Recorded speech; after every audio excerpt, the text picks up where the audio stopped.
Goosey McGooserton, helping us introduce episode 8, Trev's View Show, right here on Trev TV.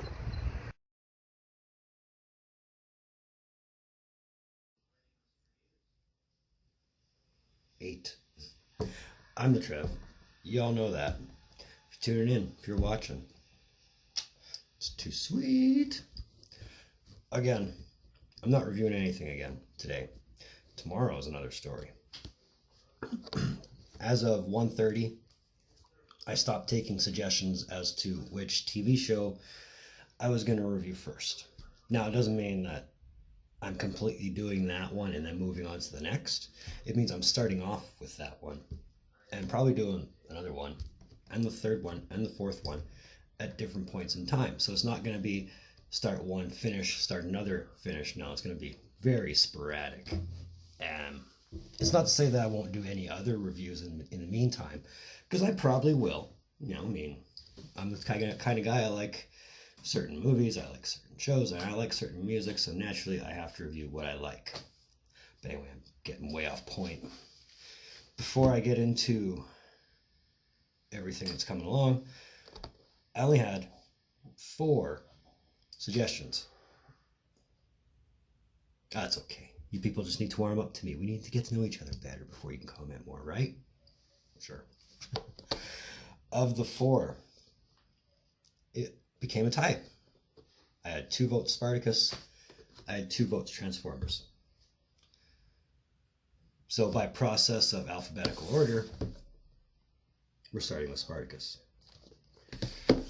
So before I start reviewing it, which will end up being episode 9 and the first review show for this series, some backdrop needs to be explained.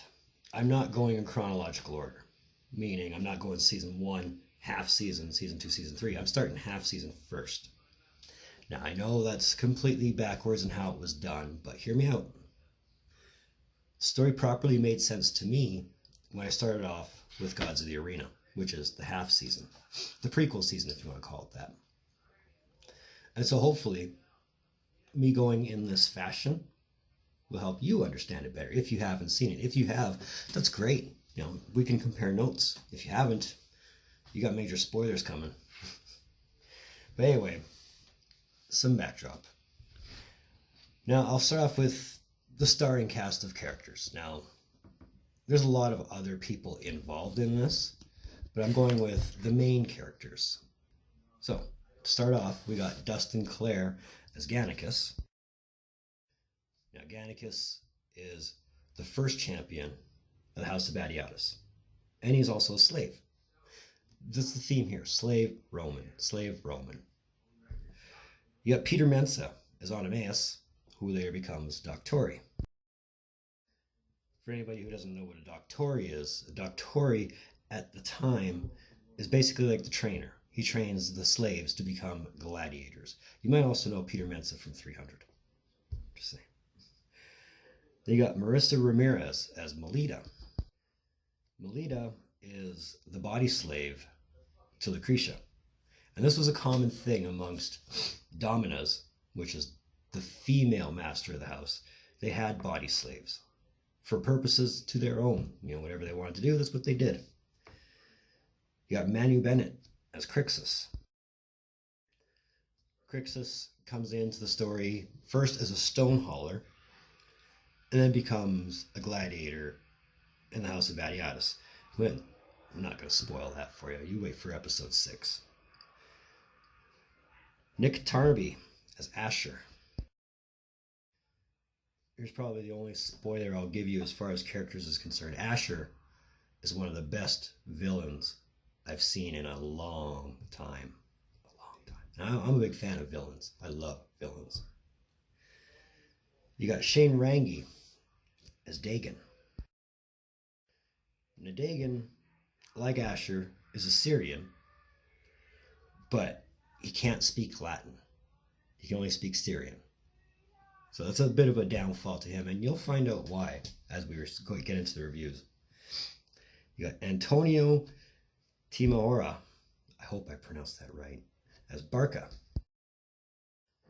Now, Barca's claim to fame in all this is he's one of the last Carthaginians. Now, if you know your history, Rome and Carthage, you'll understand. If you don't, look it up. Look up the Third Punic War to see what happened to Carthage. You got Joseph Brown as Octus. Now, Octus in this story is Barca's lover. And that's a theme here, is, and you could even call it historically accurate. At the time, sexuality was who the fuck cares? You know, male, female, it didn't matter. If somebody wanted to fuck, they were going to fuck. And they did, a lot.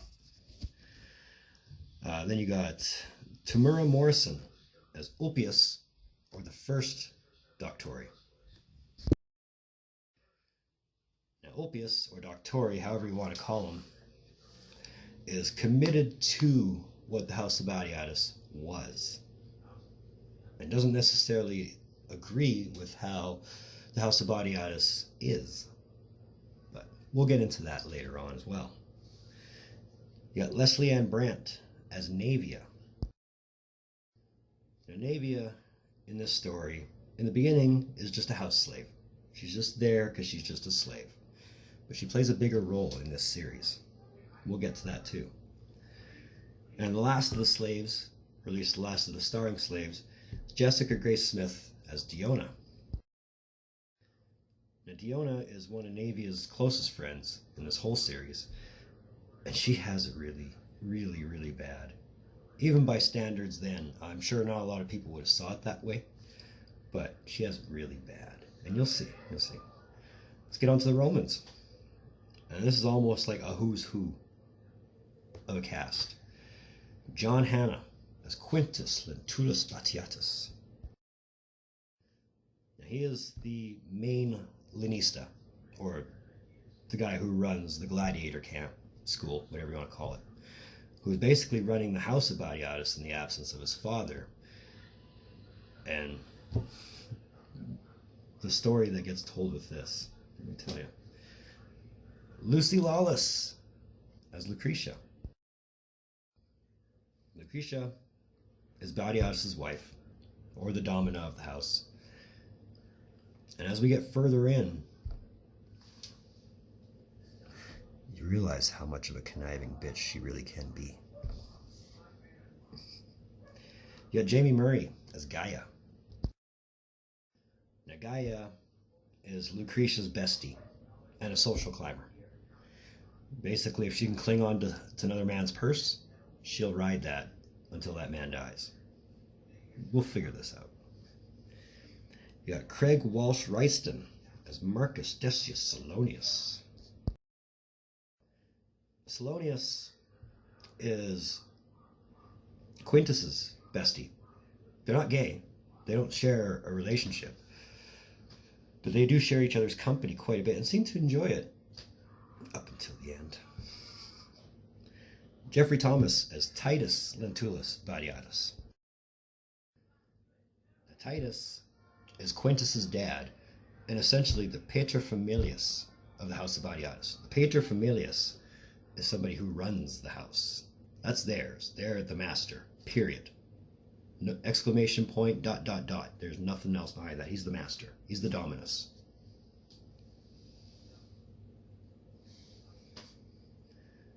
Stefan Lovat as Tullius.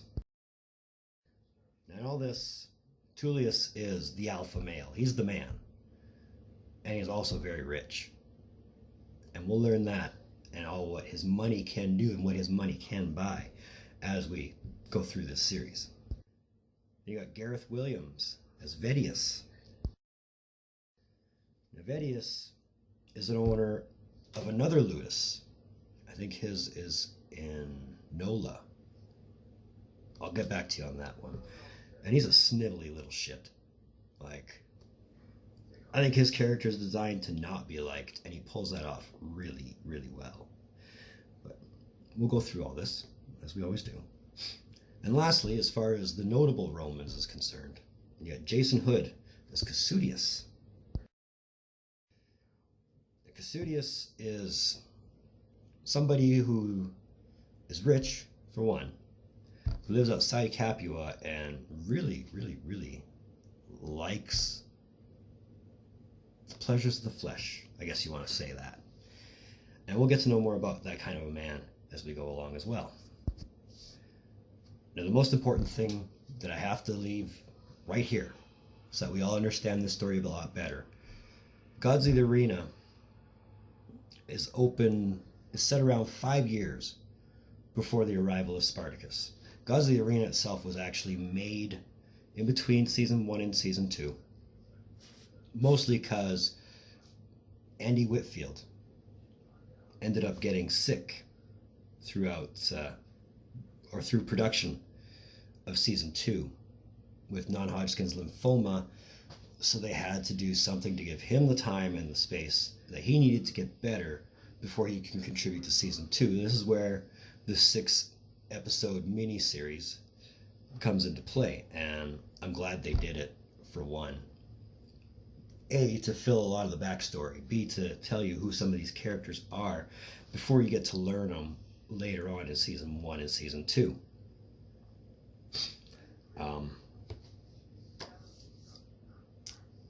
I don't want to go over the series right now, like I give you a series overview. I'll do that after we've done reviewing all 6 episodes of Spartacus. And there's only 6, so that's a good thing.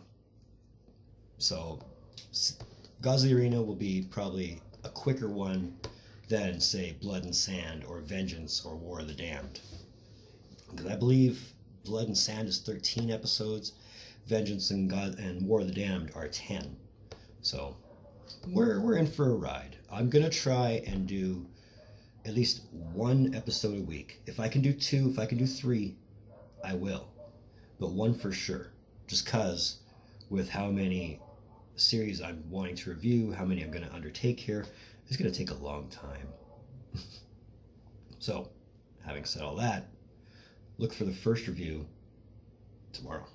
So that was episode 8, or basically the introduction to where we're going as far as reviewing of Trev's View Show. I want to thank you for tuning in. Your viewership always means so much to me. Always has, always will, and I'm glad you tune in every time. It just makes me feel the need and the desire to do this a lot more. But if you like this video, feel free to hit the like button. If you didn't, hit the like button anyway. Feel free to subscribe. There's a little red button over there if you want to. You can find Trev TV on Facebook at Trev's TV. You can find Trev TV on Instagram at rockstartrev TV. So yeah, episode tomorrow will be episode 1, The Gods of the Arena.